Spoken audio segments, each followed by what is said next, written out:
Au menu du top déclaration cette semaine, Enrique cache sur Mbappé, Textor dénonce la domination du PSG, Bologna voit rouge, Pogba sort du silence, le calvaire de Delajode, la prophétie de Gasset. Découvrez les phrases choc de la semaine. Luis Enrique prépare la vie sans Kylian Mbappé. Chaque samedi, MaxiFoot vous propose de faire le tour des 10 déclarations de la semaine qu'il ne fallait pas manquer. Du sérieux et du moins sérieux pour connaître le meilleur des petites phrases des acteurs du ballon rond. Découvrez le classement de toutes les déclarations qui ont fait les choux gras de la presse cette semaine. 1. Luis Enrique, c'est très simple, tôt ou tard, cela va arriver et on doit s'habituer à jouer sans Kylian.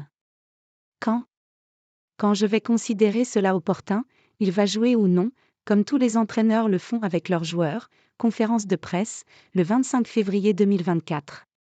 Au moment de justifier la sortie de Kylian Mbappé à la 65e minute du match de Ligue 1 contre Rennes, 1-1, dimanche dernier, l'entraîneur du Paris Saint-Germain a évoqué une vie sans l'international français, qui a annoncé en interne son départ au terme de son contrat en juin prochain. Contre Monaco, 0-0, vendredi, le tricolore est même sorti dès la mi-temps. 2. John Textor, qui va s'intéresser au championnat de France et le regarder à la télé si on sait qui va gagner? Tout le monde se bat pour la deuxième place, c'est la même équipe qui l'emporte chaque année. Les adversaires du PSG sont en concurrence avec un gouvernement, pas avec une entreprise privée. Je dis à Nasser El-Khelaifi, le président du PSG, en privé et quelquefois en public, est-ce que quelqu'un s'amuse? Pourquoi aimes-tu ça? Financial Times, le 29 février 2024.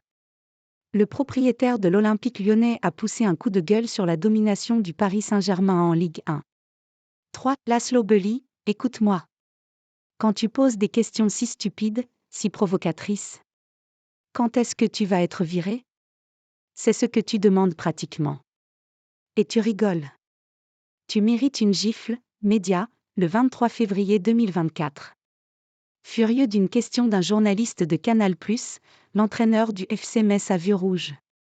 4. Paul Pogba, j'ai été informé aujourd'hui de la décision du tribunal antidopage national et je pense que le verdict est incorrect.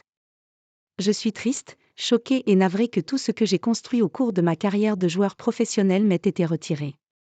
Lorsque je serai libéré des restrictions légales, toute l'histoire deviendra claire, mais je n'ai jamais pris sciemment ou délibérément de suppléments qui violeraient les réglementations antidopage, communiqué, le 29 février 2024.